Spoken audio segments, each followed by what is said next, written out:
Hello दोस्तों, मैं दिनेश कुमार। आप देख रहे हैं केएस कोचिंग सेंटर से। चलो, 8th क्लास के सेकंड चैप्टर के नए क्वेश्चनों के साथ, एग्जाम में आने वाले क्वेश्चनों के साथ इस तरीके के क्वेश्चन आपको हो सकता है पेपर में 3 नंबर में भी मिल जाए और 5 नंबर में भी मिल जाए। इसलिए क्वेश्चन को अच्छे से समझते चले और वीडियो को पूरा देखते रहें। ठीक है, क्वेश्चन आपके सामने है। उम्मीद होगी क्वेश्चन आपको अच्छे से समझ में आ रहे हैं। क्वेश्चन में आपको एक बार अच्छे दोबारा से रीड कर रहा हूँ। क्वेश्चन को थोड़ा एक बार अच्छे से समझ लें और क्वेश्चन की अच्छे से जानकारी है। ठीक है, चलो क्वेश्चन के लिखा हुआ है, थोड़ा ध्यान से देखें। क्वेश्चन लिखा हुआ है कि निम्नलिखित समीकरणों को हल कीजिए। अब इससे पहले जो अपन ने जो वीडियो बनाया था, आप देख सकते हैं नेक्स्ट वीडियो में हमने क्या कहा था और वो चीज हम आपको दोबारा दोहरा रहे हैं।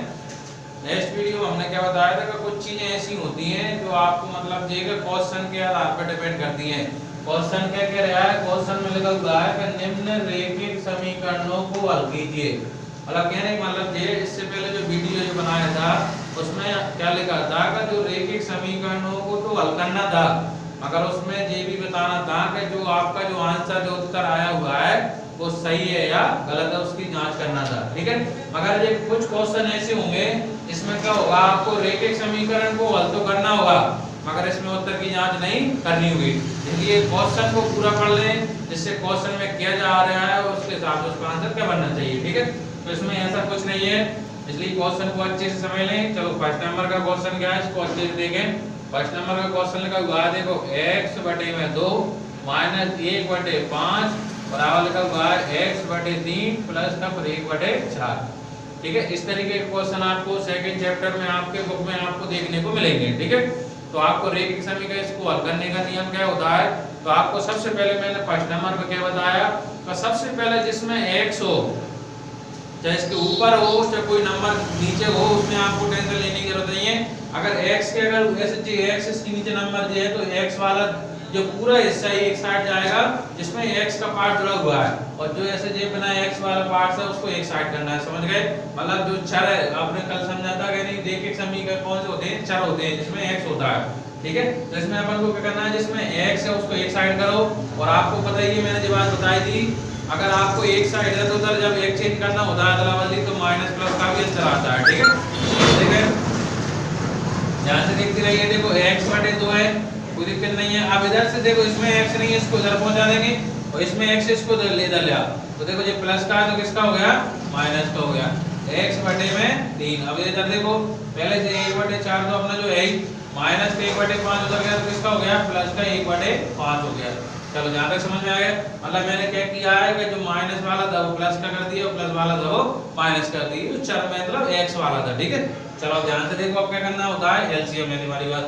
तो इसमें एलसीएम का क्या है, 2 और 3 का अगर एलसीएम लोगे तो कितना आ गया, 6 आ गया, कोई दिक्कत नहीं है। ऐसी स्थिति अगर आ जाए तो आप समझ सकते हो कि मैं आपको कैंची गुणा करना पड़ता है, त्रिक गुणा जिसको बोलते हैं। ठीक है, चलो देखो 3 का इसमें कर देना है, 2 का इसमें कर देना है। 3 का अगर मैं x में करूंगा तो कितना आ गया मेरा, 3x आ गया, माइनस 2 का अगर मैं x में करूंगा तो आगे करूंगा कितना, 2x आ गया। ऐसे ही इधर की साइड कर लो, 4 और 5 का अगर आप लगातार का मतलब लोगे तो कितना जाएगा, 20 आएगा। अब ये छोटी छोटी चीजें आपके माइंड में अच्छे से ध्यान होना चाहिए क्योंकि आपको समय कम बचा हुआ है। ठीक है, वही चीज यहाँ से कैंची गुणा कर दो, इसका इसमें इसका इसमें, 5 का 1 में किया तो कितना आ गया, 5 आ गया, प्लस है प्लस 4 का 1 में किया तो कितना आ गया, 4 आ गया, बिल्कुल। अब 3 में से 2x कम किया तो कितना बच गया, 1x बच गया। नीचे कितना दिया हुआ है, 6 बराबर देखो 4 और 5 कितना होता है, 9 होता है, नीचे कितना आ गया, 20 होता है। कुछ 6 के गुणा में पहुंचा दो तो x बराबर क्या नहीं, मतलब ये देखो 20 यानी सॉरी 9/20 और बड़ा कितना आ गया, 6 आ गया। अब इसकी आप काटापीटी भी कर सकते हैं क्योंकि संख्या मैंने आपको बताई थी क्रॉस भी होती है। अगर आपको ऐसा लगे तो आप कुछ नहीं है, आप तो ध्यान से देख सकते हैं, गुणा कर लीजिए। देखो 6 और 9 का किया तो कितना आ गया अपना 54, बड़े में कितना आएगा 20। अब इसको आप क्रॉस कर लो, सरल बना लो, तो देखो ध्यान से 2 दूनी 4, 2 7 14 और 2 दाएं 20। अगर मैं बात करूं तो x बराबर मेरा आ गया 27/10 आ गया। बहुत सिंपल काम है, कम से कम तरीके से करने का सवाल है। पेपर में 5 नंबर के भी इस क्वेश्चन के चांस होंगे और 3 नंबर के भी क्वेश्चन के चांस होंगे, तो इस तरीके से अब आपको इसमें विशेष तौर पे कॉपी में करना ऐसे ही है। अब इसमें देखो जो बीच में जो बराबर आया हुआ है ना, आप एक और बराबर का साइन इस तरीके से लगाएं। समझ गए बात की, मैं जो कह रहा हूँ, एक और जो बराबर का साइन है वो इस तरीके लगाएं, क्योंकि इस तरीके का बराबर इसमें लगा हुआ है, ठीक है। तो इस तरीके से बराबर का साइन लगाएं जो आंसर इसमें बनेगा। बात समझ में आ गई? इसलिए 3 नंबर का क्वेश्चन है, 5 नंबर का क्वेश्चन है, इसलिए बिल्कुल मिस ना करें। चलो अगला क्वेश्चन क्या है, ध्यान से देखें। अगला दूसरे नंबर का देखें ध्यान से। देखो इस तरीके क्या कर रहे हैं, अगला क्वेश्चन को थोड़ा ध्यान से देखते रहिए और उम्मीद होगी कॉपी पेन साथ में लेके बैठे, जो क्वेश्चन आपको समझाया जा रहा है उसको अच्छे से आप नोट कर सको, ठीक है। चलो अगला क्वेश्चन में उम्मीद करते हैं। देखो कितना लगा हुआ, देखो n/2। अब x के साथ में n आ गया, माइनस कितना, देखो 3n/4, फिर आपका प्लस, फिर 5n/में कितना 6 और बराबर में कितना है आपका 21 है। कोई दिक्कत नहीं है, बहुत सिंपल क्वेश्चन है। देखो जैसे जैसे अपन का होते हैं 5 नंबर में, तो ऐसा है नहीं वो एक लाइन का आंसर आपको 5 नंबर दे दे, कुछ तो करेगा वो आपके लिए। चलो करने वाली बात क्या है, 2 4 6। अब 3 वाले अगर HCF वाले जाए, ध्यान रखना 2, 4, 6 का लघुत्तम समर्थक वाली बात करें अपन, तो लघुत्तम समर्थक कितना हुआ, तो आप इस चीज को ध्यान से करके देख ले। मैं इसको रब करूंगा इसलिए याद तुरंत नोट करें इस चीज को। तो देखो 2 4 और 6, सबसे पहले 2 से 2 1 2, 2 3 4, 2 3 6, ठीक है। तो कर लीजिए 2 1 2, 3 कटा नहीं है, 3 फिर कट जाएगा कहने वाला। तो अपना कितना आ गया, 2 2 4 4 दिया 12, तो कहने वाला इस तरीके से आता है इसका। तो 2 2 4 और 4 दिया 12, तो आपका एवरेज एलसीएम कितना आ गया, 12 आ गया। इस एलसीएम को भी ध्यान से जो मैंने किया है इसको आप आराम से नोट कर सकते हो, वैसे चीजें आपको आना चाहिए, ठीक है। आगे चले बढ़े। चलो एवरेज एलसीएम कितना आ गया, 3 होगा 2 4 6 का 12 आ गया, ठीक है। चलो अब ध्यान से देखिए, अब आपको एवरेज एलसीएम अगर 12 आ गया हुआ तो आप इस क्वेश्चन को अच्छे समझ लीजिए। सॉरी 12 बराबर में अपना क्या करें, उधर की साइड 21 है। अब जहां से आपको सोचना, ज्यादा टाइम वेस्ट नहीं करना का, आपका ध्यान और कहीं है, आपका ध्यान सिर्फ मोबाइल स्क्रीन पर होना चाहिए। और वो क्या समझा रहा हूं, थोड़ा ध्यान से देखें और उम्मीद होगी आप इधर उधर ना देखें, ठीक है। चलो क्वेश्चन में लिखा हुआ है, देखो एवरेज एलसीएम कितना आ गया 12। अब आपको देखो जहां सवाल में देखना है नीचे कितने 2 4 6 और उसके ऊपर की संख्या दी हुई है, तो आप एक विशेष तौर पर ध्यान से सोचना और कुछ नहीं है। क्या नीचे कितना है 2, एवरेज एलसीएम कितना है 12। इस वाले कैसा दिख रहा है, मैं ध्यान देखो, तो मैं 2 का भाग अगर 12 में दूंगा कितनी बार वहां जाएगा, अपन 2 को बढ़ा जानते हैं 2 6 12 6 बार गया, और 6 का गुणा मैं ऊपर वाले n से करूंगा तो ये होगा मेरा कितना 6। बात समझ में आ गई, उम्मीद होगी स्क्रीन पे देखें, ठीक है। चलो आगे माइनस है, माइनस। अब देखो 4 का भाग में 12 में दूंगा, 4 3 12 होता है, 3 का गुणा ऊपर वाले नंबर वाला 3n से करूंगा कितना हो गया 3 3 का 9n हो गया, प्लस है प्लस 6 का भाग 12 में दूंगा 2 बार जाएगा, 2 का मैं 5n से गुणा करूंगा कितना हो गया 10n हो गया। यही लाइन आपको विशेष तौर पर माइंड में अच्छे से रखना है, इसलिए अच्छे से समझते रहें, वीडियो से इधर उधर न जाएं। चलो क्वेश्चन में देखो क्या है, बस अब इस बराबर को अगर इस तरीके लगाना तो और बेस्ट है, कोई दिक्कत नहीं है।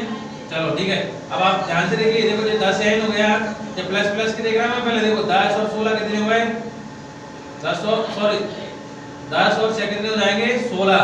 16 में से देखो अपन कितना कम कर दूंगा मैं 9n कम कर दूंगा, कोई दिक्कत नहीं है। देखो 12 का मैं इधर गुणा कर देता हूं तो कितना हो गया 21 गुणा कितना कर दूं मैं 12, तो आप इतना आप समझ सकते हैं, कोई दिक्कत नहीं है इसमें, बराबर यहां से कोई दिक्कत नहीं है, अपने आप आ जाएगा। 16 में से देखो सॉरी n लगना है, 16 में से 9 कम कर दिए तो कितने बचेंगे, आप लोग अब इतना समझ जाओ, 16 में से 9 कम कर दिए तो 7 बच गए।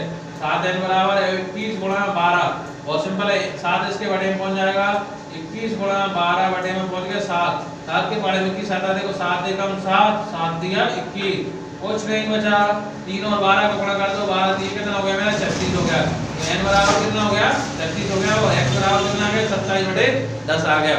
आपके सामने देखो मैंने 2 क्वेश्चन कर दिए हैं, बिल्कुल सिंपल तरीके से हैं। आप दो यानी आपको मैंने देखो 4 क्वेश्चन लगे, इनमें से मैंने आपको 2 क्वेश्चन कर दिए, और देखो 3rd नंबर का क्वेश्चन तो और बिल्कुल सिंपल ही है, आप थोड़ा स्पीड में समझें, थोड़ा ध्यान से समझें। 3rd नंबर का क्या लिखा हुआ है, x - 5 बटे में लिखा हुआ है 3, लिखा हुआ है देखो x - 3 बटे में लिखा हुआ है 5, कुछ नहीं है, आपको समय की भी बचत करना है और ध्यान से करना है, कुछ नहीं है। देखो क्या करें आप, देखो इसका गुणा इससे करें, इसका गुणा इससे करें, समझ लीजिए ट्रिक को, इसका इससे करना है, इसका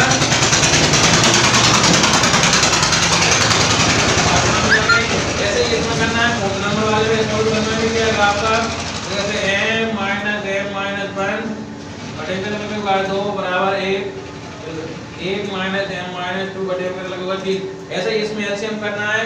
आपको बिल्कुल सिंपल तरीके से करें, अगर नहीं आएगा तो आपको हो सकता है नेक्स्ट वीडियो में इस तरीके के आंसर मिल जाए, क्योंकि समय कम बचा हुआ है, समय अपने पास है नहीं है। ठीक है, उम्मीद करूंगा कि जो आपके सामने जो क्वेश्चन मैंने लिखे हैं समझाए वो आपको अच्छे समझ में आ गए होंगे। और अच्छे से क्वेश्चनों के साथ अगर आप जुड़े रहें जिससे आपको अच्छी से अच्छी वीडियो मिल सके। अगर वीडियो अगर अच्छा लगा हो तो वीडियो को लाइक करें और शेयर करें।